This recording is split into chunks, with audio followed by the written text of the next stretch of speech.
तो जब भी किसी ऐसी परिस्थिति में हो, मुश्किल परिस्थिति में हो, अपना सुनना बढ़ा दो, अपने आप बाहर आ जाओगे उससे।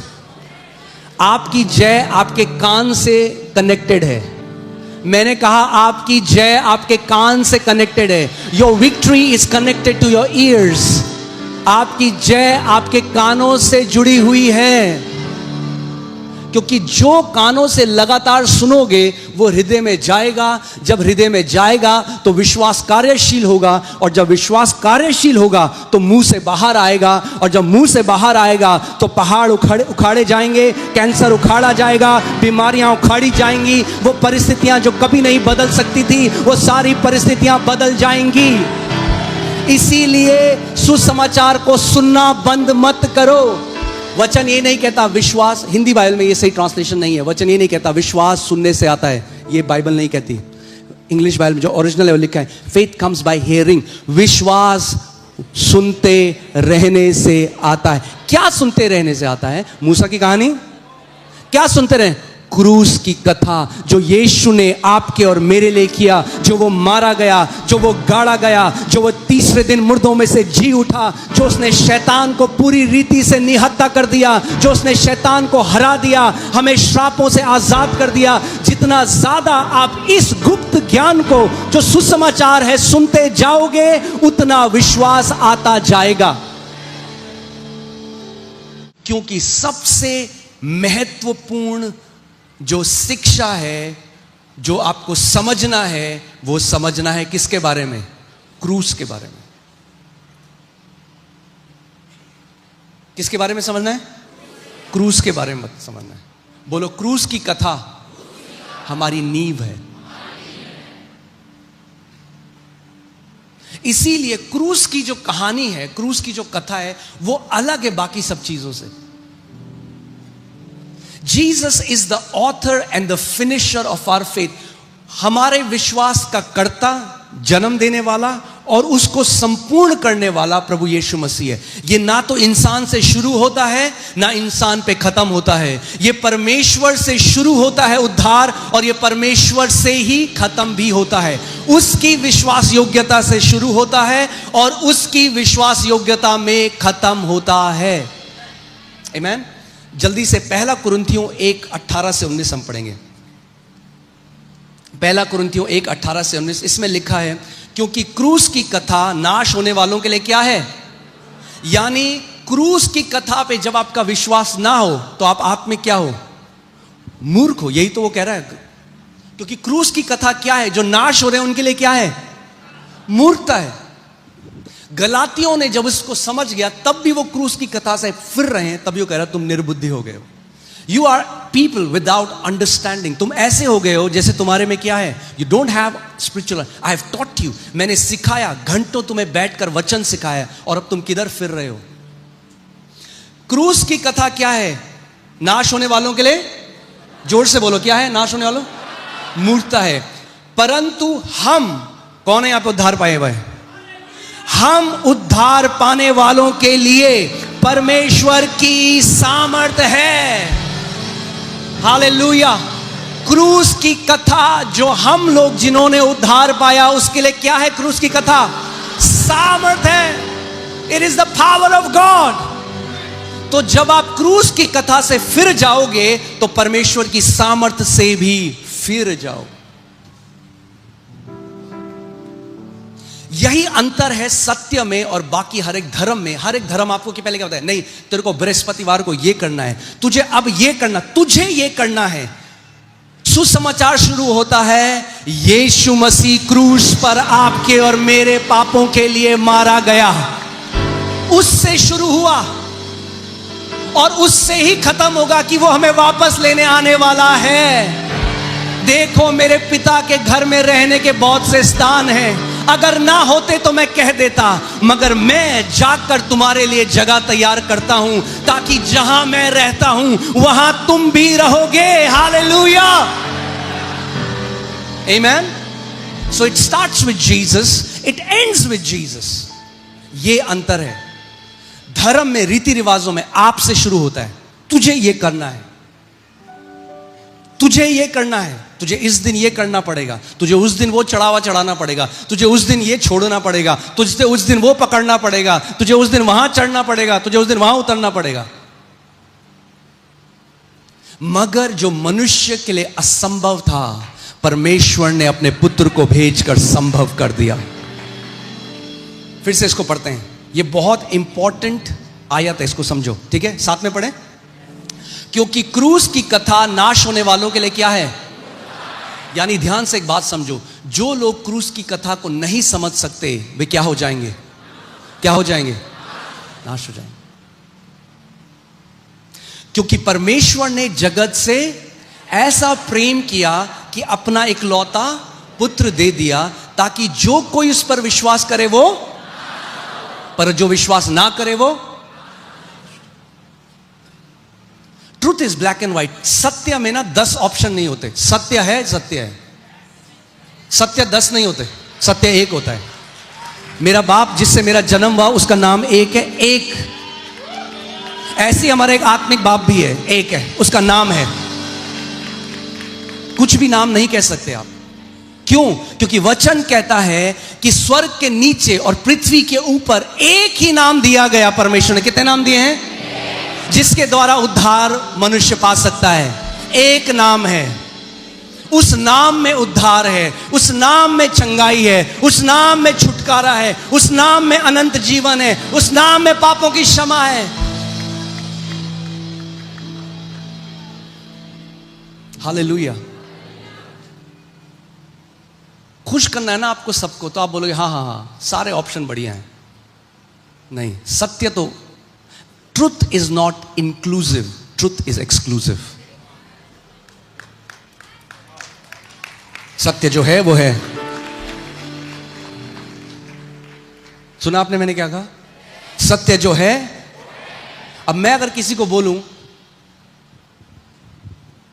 कुछ भी जो सत्य है, फॉर एग्जाम्पल मैं बोलूं किसी को, मैं विदेश जाऊं, मैं बोलूं मेरे पिता का नाम ये है, वो कहेंगे हम तो नहीं मानते। मैं तो मत मानो। क्या तुम्हारे नाम मानने से सत्य बदल जाएगा? तुम मानो या ना मानो वो तुम्हारा चॉइस है। सत्य तो सत्य है। जो सत्य है वो सत्य है। जो मानेगा वो बच जाएगा, जो ना मानेगा वो नाश हो जाएगा, बाइबल क्लियरली बोलती है। मगर ये परमेश्वर की इच्छा नहीं कि कोई भी मनुष्य क्या हो? नाश हो। मगर वचन कहता है नाश होने वालों के लिए क्रूस की कथा क्या है? मूर्ता है। मगर हम लोगों के लिए जिन्होंने, और फिर मैं एक बात क्लियर कर दूं, इसमें मैं किसी को क्रिश्चियनिटी की तरफ नहीं ले जा रहा हूं, ईसाईयत की तरफ नहीं ले जा रहा हूं, सत्य की तरफ ले जा रहा हूं, क्योंकि दोनों में बहुत अंतर है। आमीन। क्योंकि प्रभु यीशु मसीह हर एक कुल, हर एक जाति, हर एक भाषा, हर एक देश के लोगों के लिए आया। क्योंकि परमेश्वर ने भारत से ऐसा प्रेम नहीं किया, क्योंकि परमेश्वर ने अफ्रीका से ऐसा प्रेम नहीं किया, क्योंकि परमेश्वर ने इजराइल से ऐसा प्रेम नहीं, परमेश्वर ने जगत से ऐसा प्रेम किया। जगत यानी सारी कुल, सारी भाषाएं। आमीन। प्रकाशित वाक्य में लिखा है कि जब When John saw the vision, जब उसने उस दर्शन को देखा तो देखा कि श्वेत वस्त्र पहने हुए लाखों करोड़ों लोगों की भीड़ है, और वो कह रहे हैं ये वो हैं जो हर एक कुल से, हर एक जाति से, हर एक समाज से परमेश्वर ने अपने लहू से खरीदे गए लोग हैं। आप और मैं यीशु के लहू से खरीदे गए लोग हैं। हमारा दाम चुकाया जा चुका है। अब इस बात को समझना है आपको। आप सोचो, आप एक सोफा लेने गए जो फर्नीचर वाले की दुकान में था, अभी तक कहां था? अब आपने दाम चुका दिया, अब कहां जाएगा वो सोफा? कहां जाएगा? आपके घर में। तो आपका और मेरा दाम चुकाया जा चुका है, अब हम कहां जाएंगे? हालेलुया, आमीन। अगर दाम चुकाया जा चुका है तो दाम चुकाने वाले के घर में अब आप और मैं रहेंगे अनंत तक। आमीन। Alright, let's come back. परंतु हम उद्धार पाने वालों के लिए परमेश्वर की क्या है? सामर्थ है। क्योंकि लिखा है मैं ज्ञानवानों के ज्ञान को नष्ट करूंगा और समझदारों की समझ को तुच्छ कर दूंगा। क्यों परमेश्वर कह रहा है ज्ञानवानों? Is God against knowledge? No. क्या परमेश्वर ज्ञान के विरोध में? नहीं। परमेश्वर पृथ्वी के ज्ञान के विरोध में है, क्योंकि वो घमंड लेके आता है। क्योंकि कई ज्ञानी लोग क्या सोचते हैं कि वो ज्ञानी है तो वही परमेश्वर को पा सकते हैं, जो बेचारा गरीब साइकिल चलाने वाला है, जो ये इनके बस के लिए तो नहीं है। मगर जो बहुत ज्ञानी है, ज्ञानियों के लिए परमेश्वर, प्रभु कह रहा है तुम्हारा ज्ञान मैं नष्ट कर दूंगा। कैसे? क्रूस की कथा के द्वारा। Cross is an offence to an intellectual mind. क्रूस की जो कथा है वो तर्कधारियों के लिए क्या है? एक ठोकर का कारण है। वो कहते ये क्या बात है, हैं? तो दिमाग में तो समा नहीं रहा। हाँ, दिमाग से विश्वास नहीं। अब अमाया कहती है दिमाग से जो है परमेश्वर पाइथागोरस का थ्योरम नहीं ना, वो एक कविता है कि दिमाग से उसे समझ सको, दिल से उसको विश्वास किया जाता है। God is not, he is not philosophy. वो फिलॉसफी नहीं है। हिंदी में क्या बोलते हैं फिलॉसफी को? हाँ, जो भी बोलते हैं, समझ गए आप। कई लोग क्या सोचते हैं? वो सोचते हैं क्योंकि हमने ज्यादा किताबें पढ़ दी ना तो हम परमेश्वर को ज्यादा जानते हैं। प्रभु कह रहा है ज्ञानवानों के ज्ञान को तुच्छ कर दूंगा। ज्यादा किताब पढ़कर परमेश्वर को नहीं जानते, परमेश्वर के अनुग्रह से हम परमेश्वर को जानते हैं। So the message of the cross is a direct blow to all the intellectuals. क्रूस की कथा क्या है? जो अपने आप को बहुत ज्ञानी समझते हैं ना, उनके घमंड पे एक मुक्का है, बुम। पौलुस जो इतना बड़ा ज्ञानी था, जो ये लिख रहा है ना, वो बहुत बड़ा ज्ञानी है खुद। वो कहता है मेरा ज्ञान जो मैंने अर्पण किया इतने सालों में, जब मसीह की महिमा को जाना, जब असली ज्ञान को जाना, तो जाना ये तो गोबर है। ये बोलता है वो, क्या है ये ज्ञान क्या है? इट्स डंग, गोबर है, बेकार है, ट्रैश है, कूड़ा है उस ज्ञान के सामने जो असली में ज्ञान है। ये पृथ्वी का ज्ञान क्या करता है? घमंड लेकर आता है। वहां का ज्ञान क्या है? आपको नम्र बनाता है। पृथ्वी का ज्ञान घमंड लेकर आता है, और वहां का ज्ञान क्या है? घमंड करने का सारा अवसर आपसे ले जाता है। जितना ज्यादा आप परमेश्वर के ज्ञान को पाएंगे, उतना ज्यादा आपको पता लगेगा अब घमंड तो मैं कर ही नहीं सकता। केवल एक चीज में घमंड कर सकता हूं कि मैंने उस नाम को जान लिया है। That's the only boast. केवल एक मात्र मेरे पास वो कारण रह गया घमंड करने का, बाकी किसी चीज में घमंड नहीं कर सकते। ठीक है, पहला कुरिन्थियों 2 उसका 1 से 2 पढ़ेंगे जल्दी से। पहला कुरिन्थियों 2। आज बहुत अलर्ट रहोगे आप। जब तक आप खाते रहोगे मैं खिलाता रहूंगा, जब आप खाना बंद कर दोगे मैं खिलाना बंद कर दूंगा। तो अब आपके ऊपर है, ठीक है? हालेलुया। रेडी हो तो पूरा गलातियों आज ही खत्म कर देंगे। ओके। हे भाइयों, जब मैं परमेश्वर का भेद यानी परमेश्वर का ज्ञान, भेद का मतलब वो जो छुपा हुआ था, समथिंग दैट वाज, ये भेद की बात है, हम क्या करें? सीक्रेट है, भेद है, परमेश्वर का भेद है। मगर तो परमेश्वर का भेद है तो किसने छुपाया? परमेश्वर ने छुपाया। परमेश्वर उन पर प्रकट करता है अपने भेदों को जो दिल से क्या है? नम्र है। और घमंडियों का वो विरोध करता है परमेश्वर का वचन का। हे भाइयों, जब मैं परमेश्वर का भेद सुनाता हुआ तुम्हारे पास आया तो शब्दों या ज्ञान की उत्तमता के साथ नहीं आया। और ये कौन है? बहुत बड़ा ज्ञानी था खुद, इज अ स्कॉलर। मगर वो कह रहा है परमेश्वर का भेद जो है वो ज्ञान की उत्तमता की बातें नहीं है। परमेश्वर का भेद अलग है। अब देखते हैं परमेश्वर का भेद है क्या। बोलो, परमेश्वर का भेद क्या है? अगली आयत। क्योंकि मैंने ये ठान लिया था कि तुम्हारे बीच में यीशु मसीह वरन क्रूस पर चढ़ाए हुए मसीह को छोड़ और किसी बात को ना जानूंगा या ना बताऊंगा। ये वो कह रहा है। सो पॉल प्रिपेयर्ड हिज माइंड। वो कह रहा है मैं अपने दिमाग में ये बात मैं फिक्स करके आया था कि जब अब जा रहा हूं कुरिन्थियों के पास, इनको एक ही संदेश दूंगा जो क्या है? क्रूस की कथा क्या है? परमेश्वर का भेद है। क्या है? परमेश्वर का पुराना एक पहली आयत, परमेश्वर का क्या है? भेद है। और उसमें ज्ञान की उत्तमता के वचन नहीं है। It's not about the persuasive words of human wisdom, मनों को लुभाने वाली बातें उसमें क्या है? नहीं है। मनों को लुभाने वाली बातें नहीं है।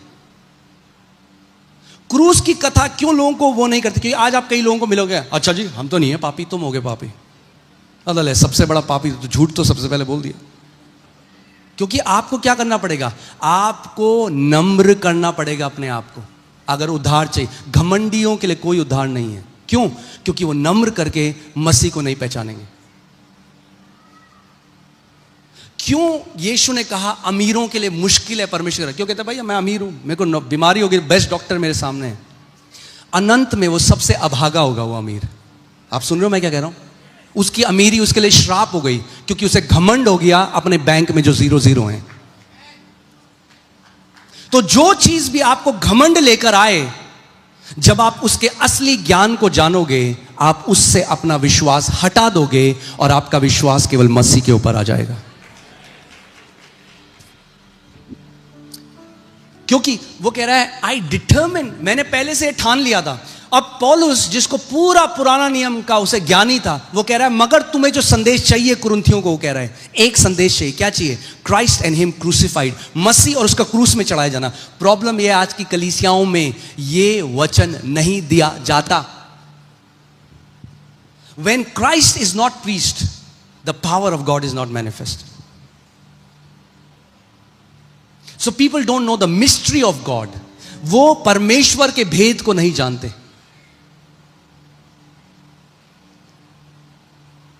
क्योंकि आज भी बहुत सारे ज्ञानवान शिक्षक हैं और वो मनों को लुभाने वाली बातें करते हैं। There teaching is persuasive words of human wisdom. वाह वाह वाह, कहता ज्ञानवानों के ज्ञान को परमेश्वर कह रहा है क्या कर दूंगा मैं? नाश कर दूंगा। क्योंकि ऐसा संदेश दूंगा कि लोग बोले हैं ये क्या है? प्रभु कहेगा यही तो है, नम्र कर, और अगर ग्रहण करेगा तो नाश नहीं होगा, बच जाएगा।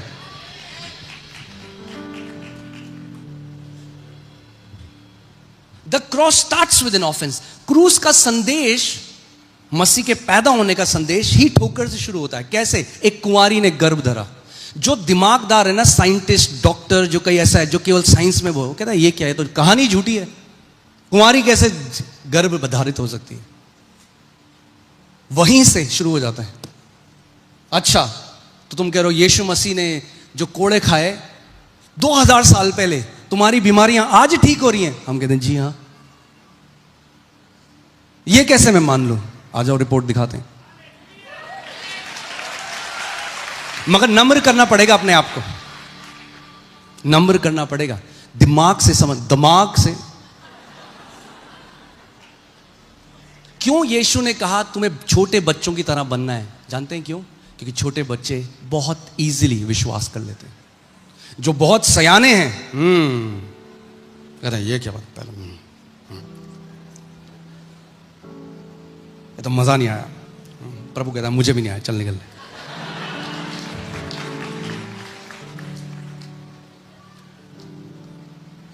Can you put that scripture? एक आयत है उसमें लिखा है परमेश्वर ने ये बातें, God has hidden these things from wise and prudent, बुद्धिमानों से छुपाई हैं, and he has revealed them to babes, for so it pleased the Father.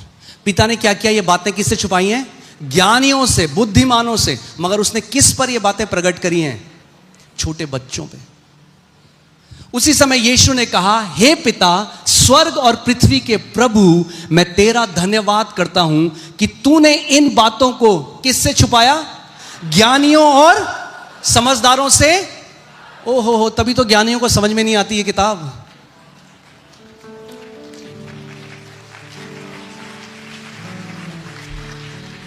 क्योंकि कोई छिपा रहा है। कौन छिपा रहा है? स्वर्ग और पृथ्वी का प्रभु छुपा रहा है, ज्ञानियों और समझदारों से छुपा रहा है। और किन पर प्रकट कर रहा है? और बालकों पर। भैया हम तो बालक हैं परमेश्वर के, हालेलुया। हम कोई ज्ञानी नहीं, हम कोई बाबा नहीं, हम तो बच्चे हैं उसके, और हमारे ऊपर वो अपने सत्य को प्रकट कर रहा है।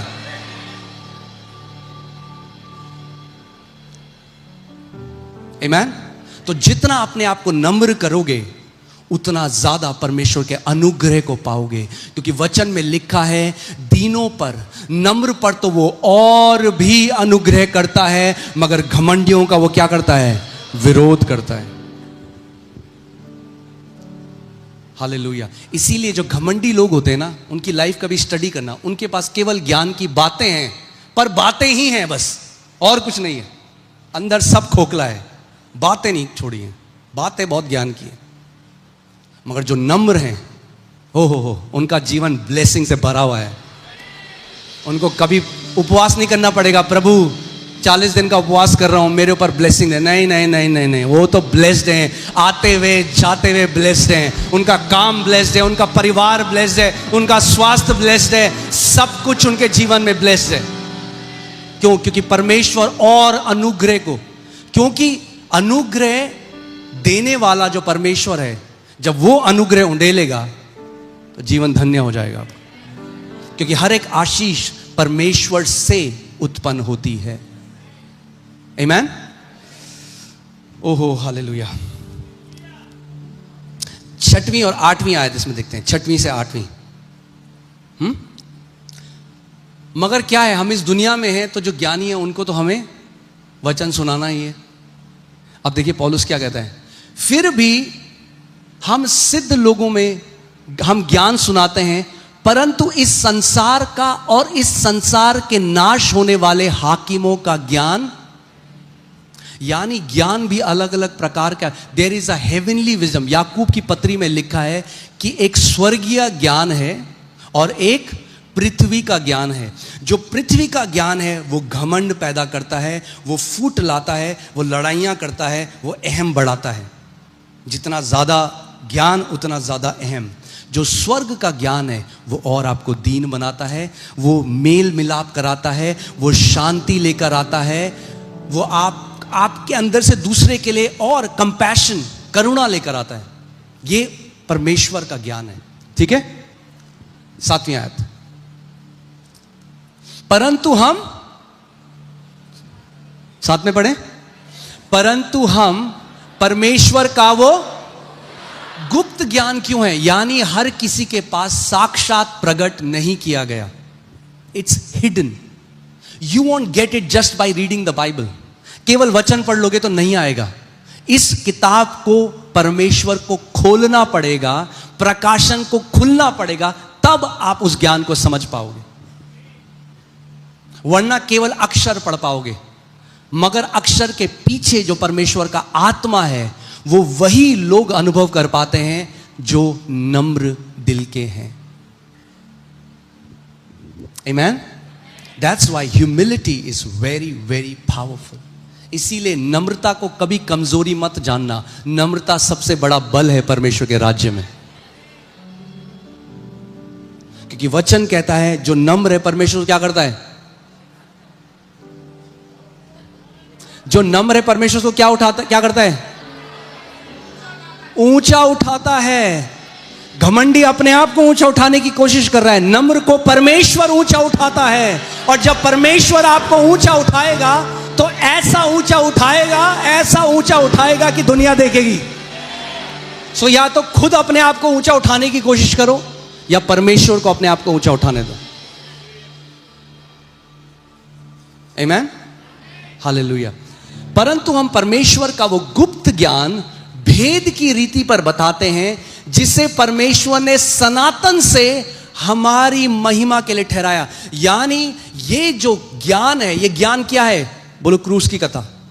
इस क्रूस की कथा में हमारी महिमा छुपी हुई है। किसकी महिमा है? हमारी महिमा। हम तो सोचते महिमा परमेश्वर की है, महिमा परमेश्वर की है, मगर उसने महिमा हमारे लिए भी रखी है।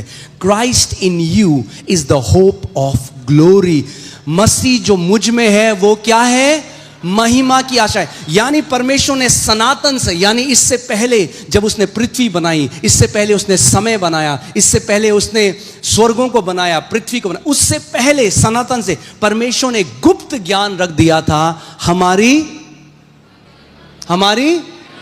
महिमा के लिए। हालेलुया। ठीक है, 8वां, जिसे इस संसार के हाकिमों में से किसी ने नहीं जाना। बहुत हाकिम आए इस दुनिया में, the rulers of this age, जिन्होंने राज्य किया, बड़े बड़े राजा, बड़ा बड़ा उनका साम्राज्य था, मगर ये जो गुप्त ज्ञान था वो उनके पास नहीं था। उस टाइम में भी सीजर राजा था, हाँ, हेरोदियस राजा था, जब हम बाइबल में पढ़ते हैं, मगर वचन कह रहा है ये ज्ञान उनके पास नहीं था। आगे क्यों नहीं था? क्योंकि यदि वे उस ज्ञान को जानते तो तेजों में प्रभु को क्रूस पर ना चढ़ाते। यानी ये ज्ञान यीशु के क्रूस में जाने के बारे में है। यानी जितना ज्यादा आप इस बात को समझोगे और सीखोगे कि आपका अनंत, आपके जीवन का हर एक क्षेत्र क्रूस की कथा से जुड़ा हुआ है।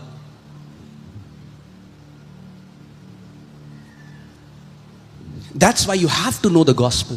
इसीलिए जरूरी है कि आप सुसमाचार को जानो, क्योंकि अगर सुसमाचार को नहीं जानते तो गलातियों की तरह निर्बुद्धि हो जाओगे और किसी भी व्यक्ति की बातों से इधर उधर लहरों की तरह डुल जाओगे। कोई भी आपको बोलेगा अरे केवल ऐसे कर रहे हो काफी नहीं है, अब तुम्हें यह भी करना पड़ेगा, तो आप बोले अच्छा जी ये भी कर लेंगे, अब और क्या करें, अब ये भी करना पड़ेगा, अब और क्या करें, अब ये भी करें, और नहीं पता वापस व्यवस्था में जा रहे हो, और व्यवस्था में चले गए तो वापस बंधुआई में चले जाओगे। आमीन, हालेलुया। दूसरी आयत, थोड़ा जल्दी जल्दी करना पड़ेगा मुझे। मैं तुमसे केवल यह जानना चाहता हूं। Now Paul is asking a rhetorical question, एक सवाल उनसे पूछ रहा है। मैं तुमसे केवल यह जानना चाहता हूं कि तुमने आत्मा को क्या व्यवस्था के कामों से या विश्वास के समाचार से पाया? तुमने आत्मा को कैसे पाया? जब आपको, कितने लोगों को यहां पे उद्धार मिला है? अगर मिला है तो हाथ दिखाओ ऐसे जैसे मिला है। अगर नहीं मिला तो ले लो आज। परमेश्वर ने तो दे दिया है, आपको ग्रहण करना है। अगर जब आपको उद्धार मिला तो क्या उद्धार से पहले परमेश्वर ने क्या आपसे यह बोला तुझे ये 5 चीजें करनी है तब तुझे उद्धार मिलेगा? आपने क्या किया? सुसमाचार पर क्या किया? जब विश्वास किया सुसमाचार पर तो पवित्र आत्मा आया और आपकी आत्मा को नया कर दिया। यदि कोई मसीह में है तो वो एक नई सृष्टि है, पुरानी सारी बातें बीत गई, देखो सब कुछ नया हो चुका है। सो जब पवित्र आत्मा आपके पास आया और परमेश्वर ने पवित्र आत्मा आपको दिया, तो क्या पौलुस पूछ रहा है क्या तुमने व्यवस्था के कामों से पवित्र आत्मा को पाया या तुमने विश्वास के सुसमाचार से पाया? कैसे पाया? विश्वास के सुसमाचार से क्या पाया? पवित्र आत्मा।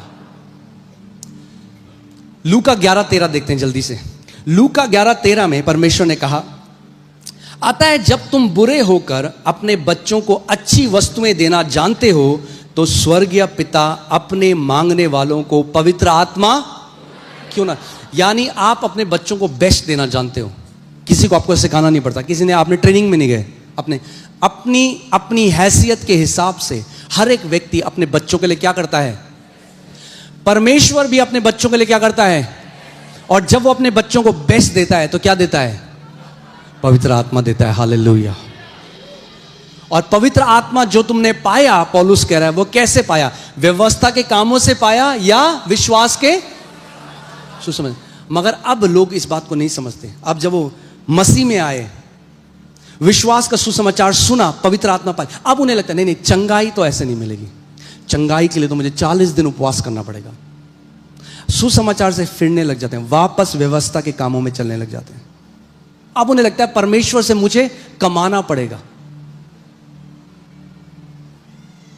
जैसे पवित्र आत्मा विश्वास के सुसमाचार से मिलता है, वैसे ही चंगाई भी विश्वास के सुसमाचार से मिलती है, वैसे ही शांति भी विश्वास के सुसमाचार से मिलती है, वैसे ही हर एक आशीष जो परमेश्वर ने रखी है अपने बेटे और बेटियों के लिए, विश्वास के सुनने से मिलती है।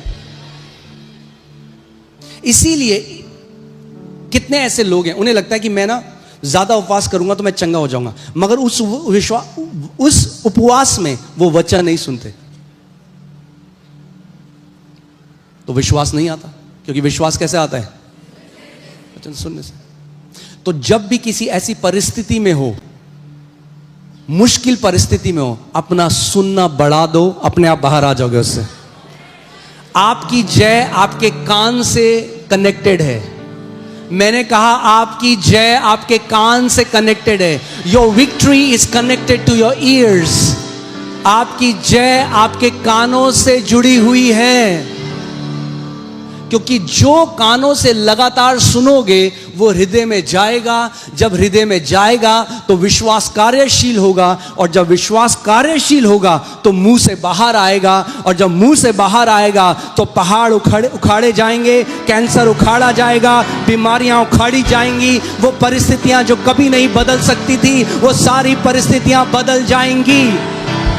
इसीलिए सुसमाचार को सुनना बंद मत करो।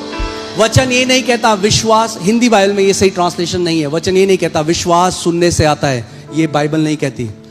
इंग्लिश बाइबल में जो ओरिजिनल है वो लिखा है फेथ कम्स बाय हियरिंग। विश्वास सुनते रहने से आता है। क्या सुनते रहने से आता है? मूसा की कहानी। क्या सुनते रहे?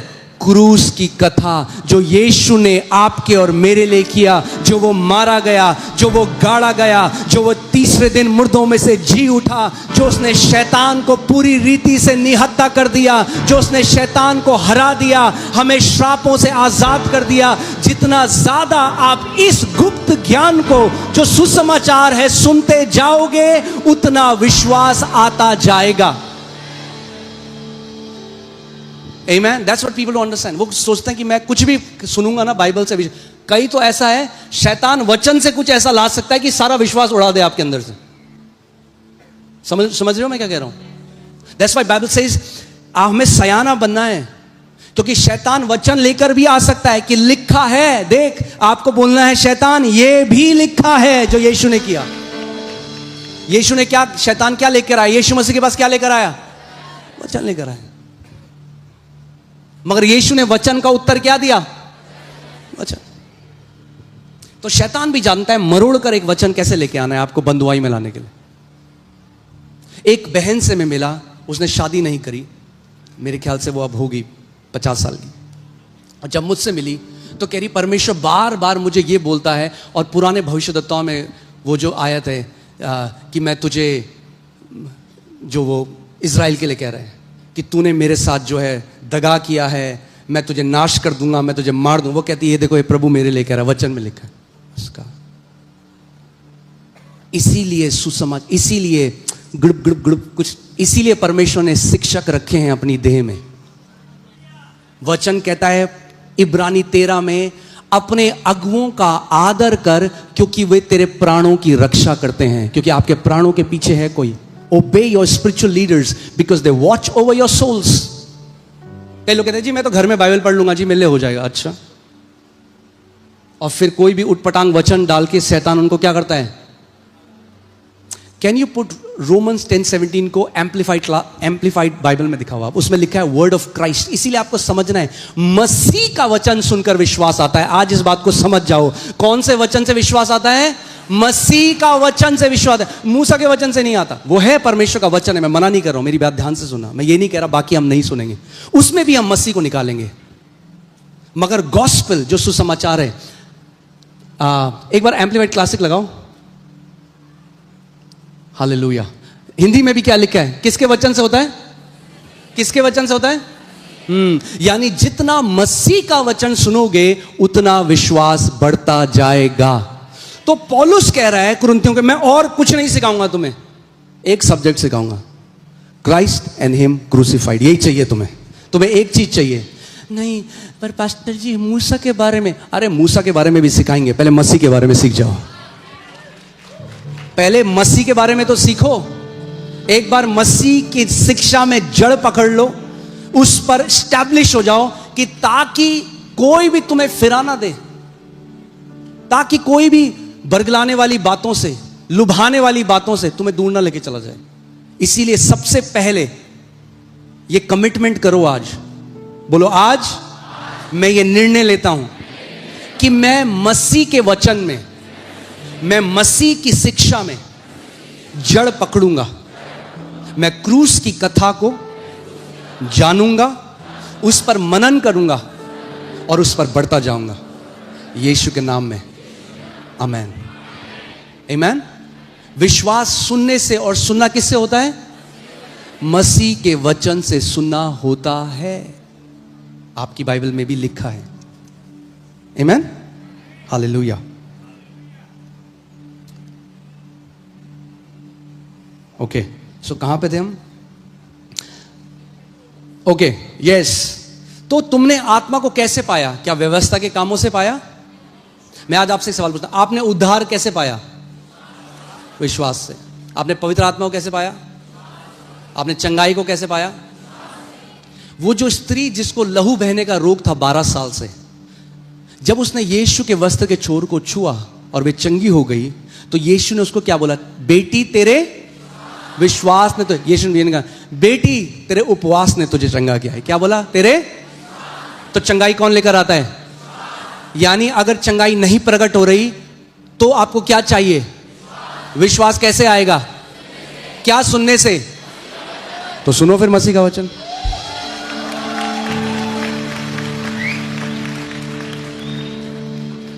That's why you need the gospel। इसीलिए आपको क्या चाहिए? सुसमाचार की शिक्षा चाहिए। पाप मत करो, पाप मत करो, पाप मत करो ही नहीं, मसीह ने क्या किया वो जानना है।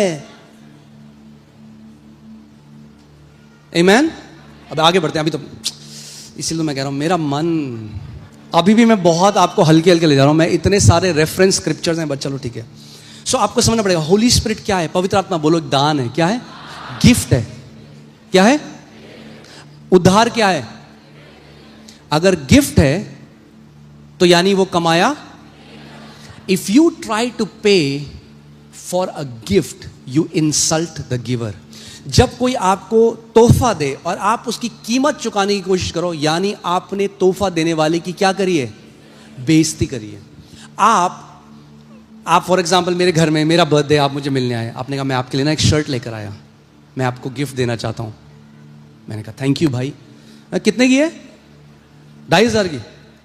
मैंने बटुआ निकाला, 500, 1000, 1500, 2000, 2500, ये ले। कैसा लगेगा उस भाई को? लगेगा ना एक की बिना बोले थप्पड़ मार दिया मुझे, लगेगा। क्यों? क्योंकि मैंने तोहफे के लिए क्या देने की कोशिश करी? चंगाई क्या है? क्या है? हाँ, तो क्यों दाम चुकाकर परमेश्वर की बेइज्जती करना चाहते हो? क्यों उद्धार के लिए दाम चुकाकर उस परमेश्वर की बेइज्जती करना चाहते हो, जो दाम तुम कभी चुका ही नहीं सकते? अगर मनुष्य दाम चुका सकता तो मसीह का इस पृथ्वी में आना व्यर्थ ठहरता। अगर मनुष्य अपने कर्मों के द्वारा उद्धार पा सकता तो फिर सुसमाचार की कथा व्यर्थ है। Then the gospel is the biggest scam. आमीन। तो क्यों दाम चुकाने की कोशिश कर रहे हो जो परमेश्वर ने मुफ्त में रखा है?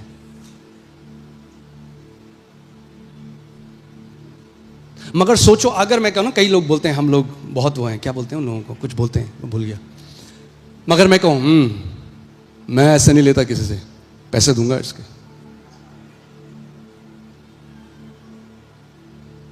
तो मैं क्या नहीं कर पाऊंगा? मैं वो गिफ्ट, क्योंकि परमेश्वर आपको दाम चुकाने नहीं देगा। पता है क्यों नहीं चुकाने देगा?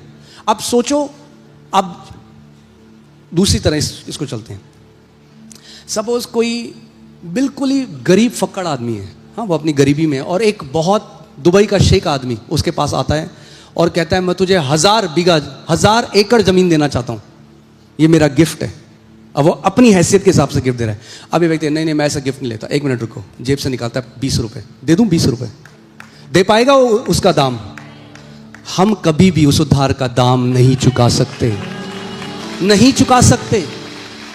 वी कैन नॉट पे फॉर द सैल्वेशन।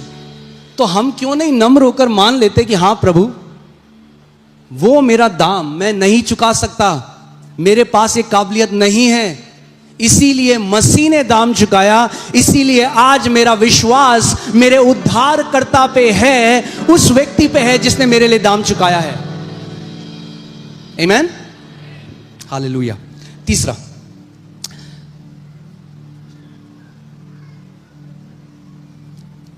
क्या तुम ऐसे निर्बुद्धि हो कि आत्मा की रीति पर आरंभ करके अब शरीर की रीति पर अंत करोगे? क्या वो कहना चाह रहा है? यू स्टार्टेड बाय स्पिरिट, तुमने आत्मा की रीति पर, आत्मा की रीति क्या है? विश्वास से तुमने आत्मा को पाया। तुमने शुरुआत तो विश्वास से करी कि प्रभु मैंने तुझ पर विश्वास किया, देख प्रभु मेरे जीवन में। फिर उसके बाद थोड़ा प्रभु यीशु मसीह ने, प्रभु तूने मेरे लिए किया, प्रभु तूने मेरे लिए किया, प्रभु तूने मेरे लिए किया। 1 साल 2 साल प्रभु तूने मेरे लिए किया, तूने, तू, मैंने 4था साल मैंने, क्योंकि मैंने इतना उपवास किया, क्योंकि मैंने ये किया, क्योंकि मैंने वो किया, मैंने।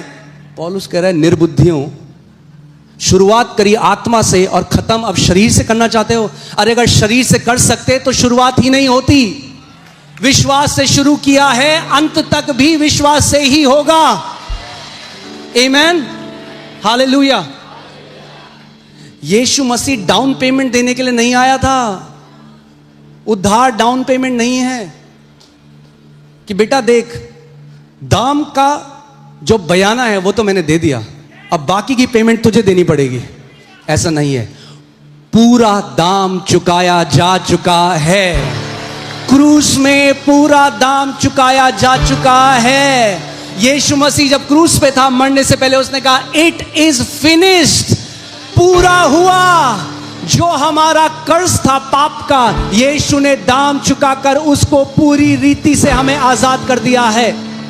तो याद रखो, जैसा पहले दिन मैं कहता था यीशु की वजह से, उसकी वजह से प्रभु तूने किया, वैसे ही अपनी आखिरी सांस में भी हम कहेंगे यीशु तेरी वजह से। ये तेरा ना बहुत जल्दी मेरा हो जाता है थोड़े टाइम में। जब थोड़ा लोग बाइबल 4-5 बार पढ़ लेते हैं, जब 3-4 और किताबें पढ़ लेते हैं, जब 40 दिन के 3-4 बार उपवास रहते हैं, अब थोड़ा बाइबल सेमिनरी ट्रेनिंग करी है तुमने? पता कितनी डिग्री है मेरे पास? क्या फायदा है ऐसी डिग्री का जो आपका विश्वास मसीह से हटा के आपके ऊपर ले आए? मसीह से यह रिश्ता शुरू हुआ, उसकी विश्वास योग्यता पर शुरू हुआ और उसकी विश्वास योग्यता पर ही खत्म भी होगा। हाँ, मैं ये नहीं कह रहा इसका मतलब कि जैसे आप पहले दिन थे वैसे ही आप आखिरी दिन में रहो। बदलाव तो हमें बदलता रहना है, मगर मैं आपको फिर एक बात कह रहा हूं, हमारा भरोसा तब भी हमारे कामों पर। और मैं पिछली बार भी मैंने बताया, क्योंकि लोग फिर गलत समझते हैं, मैं दोबारा इसको बता दूं, हमें उपवास भी करना है, हम उपवास करते हैं, हमें प्रार्थना का जीवन जीना है, पवित्र जीवन जीना है, परमेश्वर के साथ खराई से चलना है, मगर फिर भी हमारे कर्म नहीं जिसके द्वारा हमें वो मिलता है, वो परमेश्वर का दान है। परमेश्वर का क्या है? दान। इसीलिए यीशु ने एक दृष्टांत बताया।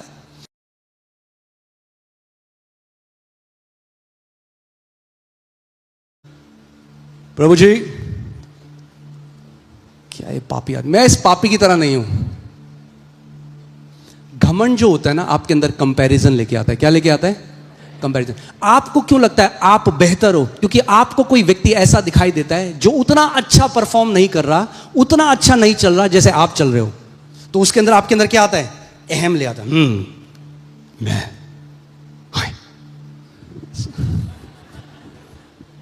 तो आप बोले क्या लिखा है? फरीसी खड़ा होकर अपने मन में यो प्रार्थना करने लगा कि हे परमेश्वर, मैं तेरा धन्यवाद करता हूं कि मैं और मनुष्य की नाई, अंधेर करने वाला, अन्यायी और व्यभिचारी नहीं हूं। हालेलुया। कहां बोल रहा है? कहां बोल रहा है? मगर यीशु को कैसे पता वो मन में क्या बोल रहा है? क्योंकि यीशु सुन रहा है कि वो मंदिर में क्या बोल रहा है, क्योंकि वो परमेश्वर है देह में। सो जो मन में बोलते हो वो भी परमेश्वर सुनता है। हालेलुया। मन में क्या आया? आप जानते हो शैतान जो स्वर्ग से गिराया गया, आप यशायाह की पुस्तक पढ़ना, उसने मन में कहा था, बाहर नहीं कहा था, मन में कहा था, मैं परमेश्वर के तुल्य हो जाऊंगा, मैं अपने आप को स्वर्ग के बादलों के ऊपर ले जाऊं। मन में कहा था। तो मन में कह रहा है, क्या कह रहा है?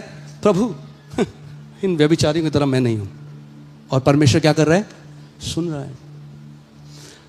और इस चुंगी लेने वाले के, और ना इस चुंगी लेने वाले, कर इस चुंगी लेने वाले के समान भी नहीं हूं मैं।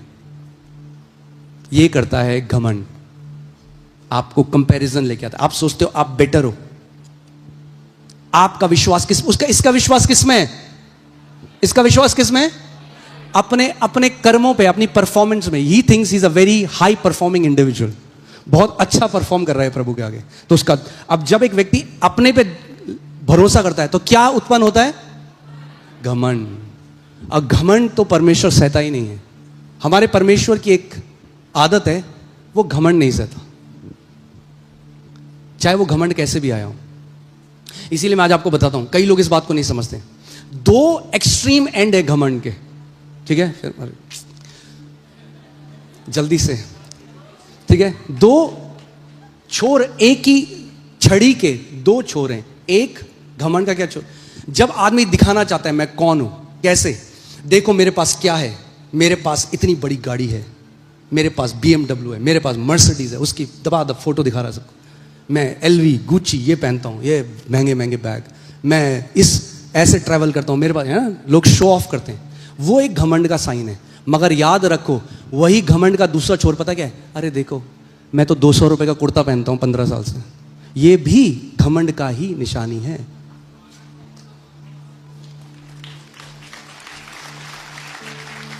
ये भी घमंड है।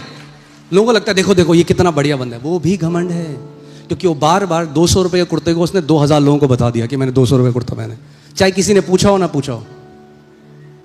तो वो क्या दिखाना चाह रहा है? कि मैं ज्यादा अच्छा हूं क्योंकि देख मैं ऐसा बलिदान करता हूं। शो ऑफ करना, कोई शो ऑफ कर रहा है अपनी गाड़ी में, कोई शो ऑफ कर रहा है किसी और चीज में अपने। देखो मैं विक्टर के घर में, आई थिंक हम लोग गए थे, विक्टर के घर में था, तो वहां पे मेरे बगल में एक व्यक्ति था, तो प्रेयर मीटिंग थी और उसके बाद समोसे दिए सबको। तो मैंने उनको समझा, कह रहे मैं समोसे नहीं खाता। फिर वो बताने लगे क्यों नहीं खाता, पूछा नहीं मैंने, फिर वो बताने, कह रहे मैं समोसे नहीं खाता। मैंने इतना उपवास किया भाई साहब, इतना उपवास किया मैंने, मेरी आंतें सारी चिपक गई आपस में। मैंने अच्छा, तो मैं अब ये सब नहीं खा सकता, मेरा ना पेट हमेशा खराब रहता है, मैं बहुत उपवास का जीवन जीता हूँ। मैंने अच्छा, और ये AC में लोग रहते हैं ना, मैं AC में नहीं रहता, मेरे घर में पैसा है, मेरे पास AC में रहता, मैं दुख उठा रहा हूँ। क्या कर रहे हो? क्या कर रहे हैं? घमंड कर रहे हैं। अपनी धार्मिकता कैसे बनाने की कोशिश कर रहे हैं? ऐसे। कुछ लोग वैसे शो ऑफ कर रहे हैं, कुछ लोग ये शो ऑफ कर रहे हैं, देखो हमारे पास कितना है। कुछ लोग ये शो ऑफ कर रहे हैं, हमारा तो कुछ भी नहीं है।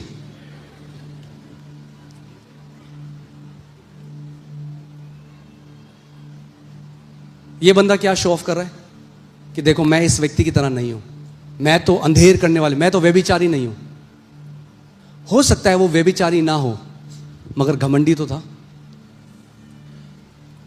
आज लोग क्या कहते हैं? अरे देखो वो कलीसिया में जाता है, अरे वो तो शराब पीता है, वो देखो मैं कितना अच्छा। परमेश्वर मनों को पहचानने वाला परमेश्वर है। आपके दिल में जो उठने बैठने वाले विचार हैं, उसको जानने वाला परमेश्वर है। इसीलिए लोग क्या करते हैं, जब पहले किसी बुरी लत में थे, जब स्टार्टिंग में परमेश्वर जनी से, तो सब मसीह, प्रभु तेरा अनुग्रह, प्रभु मेरे जैसे व्यक्ति को तो प्रभु तेरा। जहां 2-3 साल हो गए, अब कुछ गलत नहीं करा वहां, अब आप उनकी बातें सुनो, अरे समझ में नहीं आता मुझे, चर्च 3-4 साल हो गए, अभी भाई साहब ऐसा कर रहा है। घमंड आने लग गया, तो कंपैरिजन शुरू हो जाता है। तो वही यहां पे होता है। आप दूसरे व्यक्ति को लगाओ। Let's go back. मैं सप्ताह में 2 बार उपवास करता हूं, परमेश्वर के सामने बोल रहा हूं, प्रभु 2 बार। आगे, मैं अपनी सब कमाई का 10वां अंश भी देता हूं, 10वां अंश। आगे, परंतु चुंगी वाले ने दूर खड़े होकर स्वर्ग की ओर आंखें उठाना भी ना चाहा, वरन अपनी छाती पीटकर कहा, हे प्रभु मुझ पापी पर क्या कर, दया कर।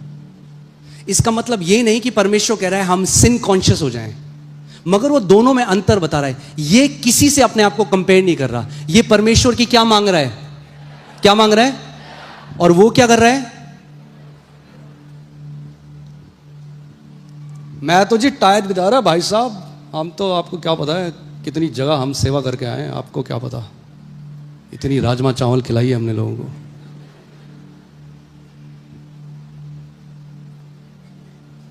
आगे देखते हैं प्रभु ने क्या बोला। 14वीं आयत, मैं तुमसे कहता हूं, कौन कह रहा है? यीशु कह रहा है, अब मैं तुमसे कहता हूं कि वह दूसरा नहीं परंतु यही मनुष्य धर्मी ठहराया जाकर अपने घर गया, क्योंकि उसने परमेश्वर की क्या मांगी? मगर जो पहला था उसे लगा मुझे परमेश्वर की दया की जरूरत नहीं है। परमेश्वर की दया यानी उसका अनुग्रह हर किसी को उसकी जरूरत है। चाहे आज के बाद 50 साल तक उपवास में चले जाना कि खाना ही ना खाना, मतलब बहुत जल्दी चल जाओगे 50 साल तो। मगर अगर ऐसा हो कि आप कंटिन्यूअस फास्टिंग में चले जाओ, you are fasting for life, then also on your deathbed you will still need the mercy and grace of God। फिर भी अपने बिस्तर के आखिरी सांस में आपको परमेश्वर की दया और करुणा की जरूरत होगी। Amen।